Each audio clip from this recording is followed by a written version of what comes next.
Hello दोस्तों, welcome to my YouTube channel SB education classes. आज के इस वीडियो में हम पढ़ेंगे संपूर्ण भारत का सामान्य परिचय वन लाइनर क्वेश्चन के रूप में, जो सभी प्रतियोगी परीक्षाओं के लिए बहुत ही महत्वपूर्ण है। तो चलिए इस वीडियो को शुरू करते हैं। पहला सवाल है, भारत दक्षिण एशिया में स्थित भारतीय उपमहाद्वीप का सबसे बड़ा देश है। भारत जो है दक्षिण एशिया में स्थित भारतीय उपमहाद्वीप का सबसे बड़ा देश है। अगला सवाल है, इसका प्राचीन नाम आर्यावर्त एवं जम्बू द्वीप है।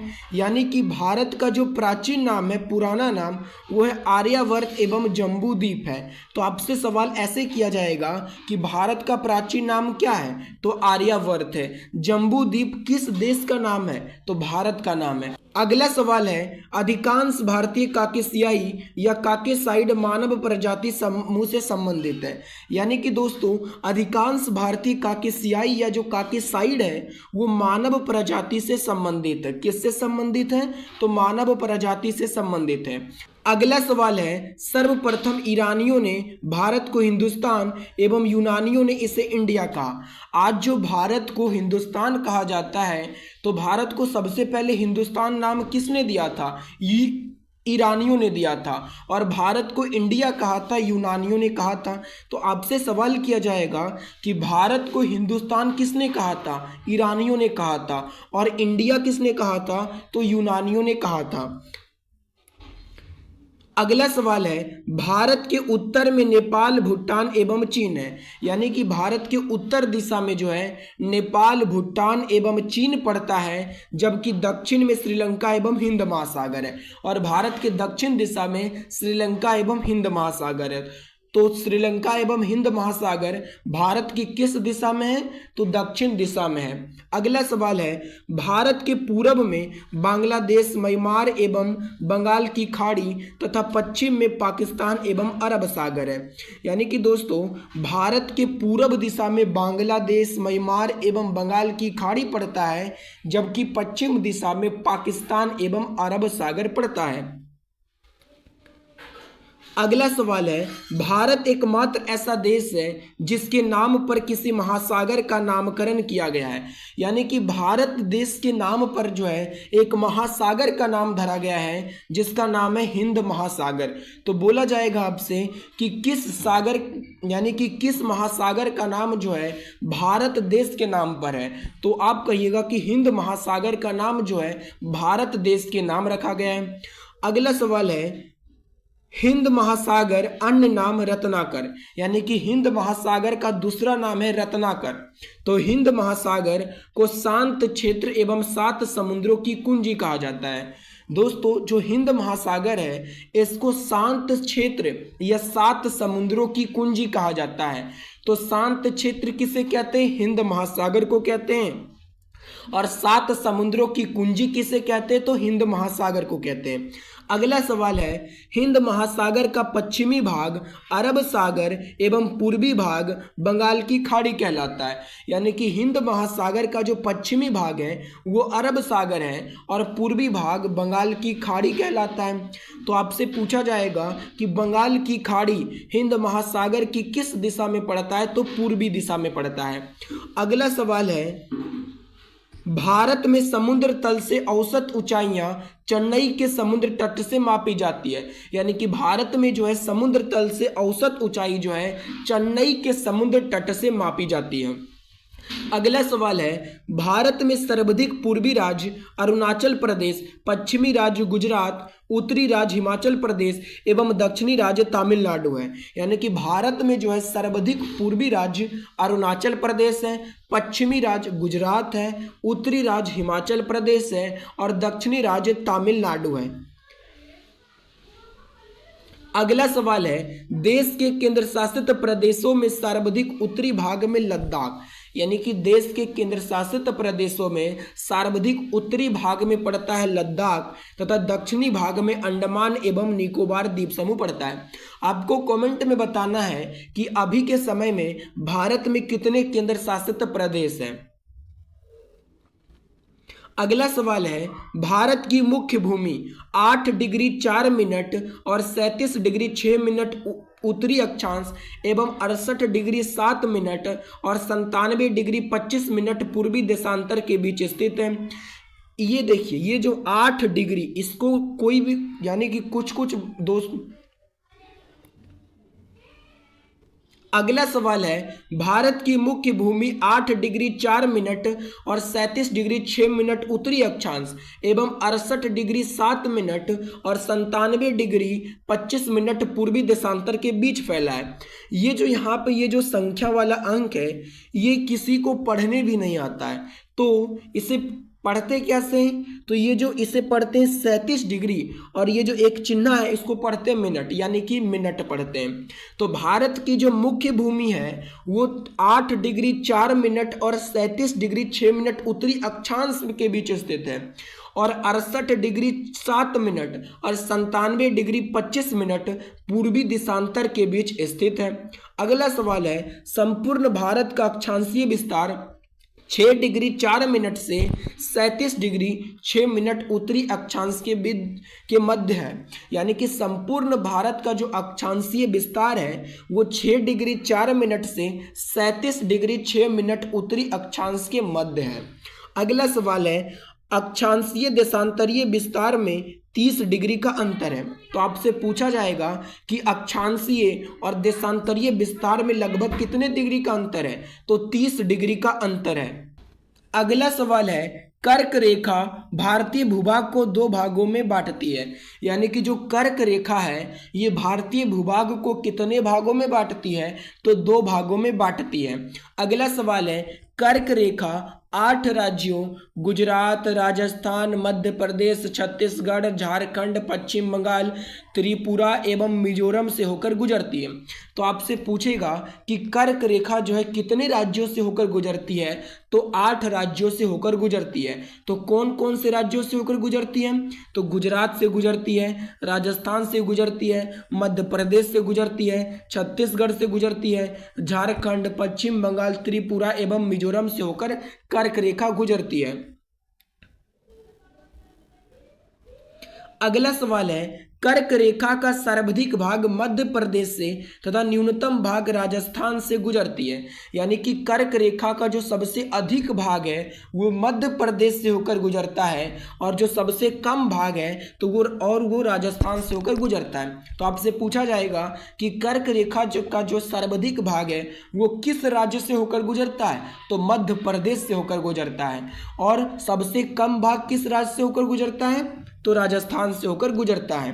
अगला सवाल है, भारत का सबसे दक्षिणतम बिंदु इंदिरा पॉइंट है जो अंडमान निकोबार द्वीप समूह के ग्रेट निकोबार में 6 डिग्री 4 मिनट उत्तरी अक्षांश पर स्थित है। यानी कि भारत का सबसे दक्षिणतम बिंदु जो है वह इंदिरा पॉइंट है। तो आपसे पूछा जाएगा कि भारत का सबसे दक्षिणतम बिंदु कौन है? तो इंदिरा पॉइंट है जो अंडमान निकोबार द्वीप समूह के ग्रेट निकोबार में 6 डिग्री 4 मिनट उत्तरी अक्षांश पर स्थित है। और ये जो दक्षिणतम बिंदु जो इंदिरा पॉइंट पर है ये अंडमान निकोबार द्वीप समूह के ग्रेट निकोबार में 6 डिग्री 4 मिनट उत्तरी अक्षांश पर स्थित है। अगला सवाल है, भारत के पूर्वी तथा पश्चिमी सुदूर बिंदुओं के स्थानीय समय में लगभग 2 घंटे का अंतर है। यानी कि भारत की पूर्वी दिशा एवं पश्चिमी सुदूर बिंदुओं के स्थानीय समय में जो है लगभग 2 घंटे का अंतर आता है। कितने घंटे का अंतर आता है? तो 2 घंटे का अंतर आता है। अगला सवाल है, 82 डिग्री 30 मिनट पूर्वी देशांतर रेखा भारत के 5 राज्यों उत्तर प्रदेश, मध्य प्रदेश, आंध्र प्रदेश, उड़ीसा एवं छत्तीसगढ़ से होकर गुजरती है। यानी दोस्तों कि 82 डिग्री 30 मिनट पूर्वी देशांतर रेखा, यानी कि जो पूर्वी देशांतर रेखा है जो 82 डिग्री 30 मिनट है वो भारत के 5 राज्यों से होकर गुजरती है। उत्तर प्रदेश, मध्य प्रदेश, आंध्र प्रदेश, उड़ीसा और छत्तीसगढ़ से होकर गुजरती है। अगला सवाल है, भारतीय मानक समय रेखा एवं कर्क रेखा छत्तीसगढ़ राज्यों के सूरजपुर जिला में एक दूसरे को आपस में काटती है। यानी कि भारतीय मानक समय रेखा एवं कर्क रेखा जो है ये छत्तीसगढ़ राज्य के सूरजपुर जिला में एक दूसरे को आपस में काटती है। यानी कि भारतीय मानक समय रेखा और कर्क रेखा एक दूसरे को कहाँ काटती है, तो छत्तीसगढ़ राज्य के सूरजपुर जिला में ये एक दूसरे को काटती है, भारतीय मानक समय रेखा और कर्क रेखा। अगला सवाल है, भारत में 9 तटीय राज्य है। भारत में कितने तटीय राज्य हैं, तो 9 तटीय राज्य है। कौन कौन है, गुजरात, महाराष्ट्र, गोवा, कर्नाटक, केरल, तमिलनाडु, आंध्र प्रदेश, ओडिशा, पश्चिम बंगाल। तो भारत में 9 तटीय राज्य है, आपको याद रखना है। अगला सवाल है, भारत के 16 राज्य तथा 2 केंद्र शासित प्रदेश अंतर्राष्ट्रीय स्थलीय सीमा से लगी है। यानी कि भारत के जो 16 राज्य हैं और 2 केंद्र शासित प्रदेश अंतर्राष्ट्रीय स्थलीय सीमा से लगी है। तो भारत की कितने राज्य अंतर्राष्ट्रीय स्थलीय सीमा से लगी है, तो 16 राज्य और 2 केंद्र शासित प्रदेश, जिसमें सबसे लंबी सीमा पश्चिम बंगाल की है। और सबसे लंबी सीमा किसकी है, तो पश्चिम बंगाल की है। अगला सवाल है, केंद्र शासित प्रदेश पुडुचेरी 3 राज्यों में फैला है। यानी कि जो केंद्र शासित प्रदेश है पुडुचेरी ये 3 राज्यों में फैला है, जिसका जिला यमन, आंध्र प्रदेश, कराईकल एवं पुडुचेरी जो कि अभी तमिलनाडु है तथा माहे जो कि अभी केरल के नाम से जाना जाता है में स्थित है। अगला सवाल है, भारत में कुल 20 राज्य स्थल रुद्ध है। यानी कि भारत में कुल 20 राज्य जो है स्थल रुद्ध है। इनमें से 5 राज्य जो कि हरियाणा, छत्तीसगढ़, तेलंगाना, मध्य प्रदेश और झारखंड भू आवेशित हैं। यानी कि भारत में कुल 20 राज्य जो है स्थल रुद्ध है और 5 राज्य जो है वो भू आवेष्टित है, जिनकी सीमा अंतर्राष्ट्रीय सीमा को स्पर्श नहीं करती है। और इसकी सीमा जो है अंतर्राष्ट्रीय सीमा को स्पर्श नहीं करती है। अगला सवाल है, उत्तर प्रदेश सर्वाधिक राज्यों 8 राज्यों और दिल्ली को स्पर्श करने वाला राज्य है। यानी कि भारत का राज्य जो उत्तर प्रदेश है ये सर्वाधिक राज्यों की सीमा को स्पर्श करता है। कितने राज्यों की सीमा को स्पर्श करता है, तो 8 राज्यों और दिल्ली को भी स्पर्श करता है। कौन, तो उत्तर प्रदेश। अगला सवाल है, उत्तर प्रदेश की सर्वाधिक सीमा मध्य प्रदेश से एवं सबसे कम हिमाचल प्रदेश से लगी है। यानी कि जो उत्तर प्रदेश की जो सबसे अधिक सीमा है वो मध्य प्रदेश से जुड़ी हुई है और सबसे कम सीमा हिमाचल प्रदेश से जुड़ी हुई है। अगला सवाल है, भारत की प्रादेशिक जल सीमा तट से 12 समुद्री मील है जिस पर भारत का अधिकार है। यानी कि भारत की प्रादेशिक जल सीमा तट से 12 समुद्री मील है जिस पर भारत का क्या है, तो अधिकार है। एक समुद्री मील नॉटिकल मील जो है वो 1.852 किलोमीटर के बराबर है। तो पूछा जाएगा कि एक समुद्री मील कितने किलोमीटर के बराबर है, तो एक समुद्री मील 1.852 किलोमीटर के बराबर है। अगला सवाल है, भारत का संलग्न क्षेत्र तट से 24 समुद्री मील तक है। यानी कि भारत का जो संलग्न क्षेत्र है वो तट से 24 समुद्री मील तक है, जिस पर भारत को सीमा शुल्क वसूली एवं वित्तीय अधिकार प्राप्त है। और 24 समुद्री मील तक जो है भारत सीमा शुल्क वसूली एवं वित्तीय अधिकार प्राप्त है। अगला सवाल है, भारत का अन्य आर्थिक क्षेत्र तट से 200 समुद्री मील तक है, जिस पर भारत को सागरीय जीवों तथा समुद्री खनिजों के संरक्षण एवं वैज्ञानिक अनुसंधान का अधिकार प्राप्त है। यानी कि भारत का अन्य आर्थिक क्षेत्र तट से 200 समुद्री मील तक है, जिस पर भारत को सागरीय जीवों तथा समुद्री खनिजों के संरक्षण एवं वैज्ञानिक अनुसंधान का आविष्कार प्राप्त है। अगला सवाल है, भारत का सर्वोच्च पर्वत शिखर गॉडविन ऑस्टिन या K2 है। यानी कि भारत का जो सर्वोच्च पर्वत शिखर है, भारत का सबसे ऊंचा पर्वत, वो है गोडविन ऑस्टिन या केटू के नाम से इसे जाना जाता है, जो काराकोरम श्रेणी यानी कि लद्दाख में स्थित है। तो ये जो केटू पर्वत है ये कहाँ स्थित है, तो लद्दाख में स्थित है। अगला सवाल है, धनुषकोडी भारतीय क्षेत्र का अंतिम शहर है। तो बोला जाएगा कि भारतीय क्षेत्र का अंतिम शहर कौन है, तो धनुषकोडी है, जो कि पवन द्वीप तमिलनाडु राज्य में ये धनुषकोडी स्थित है।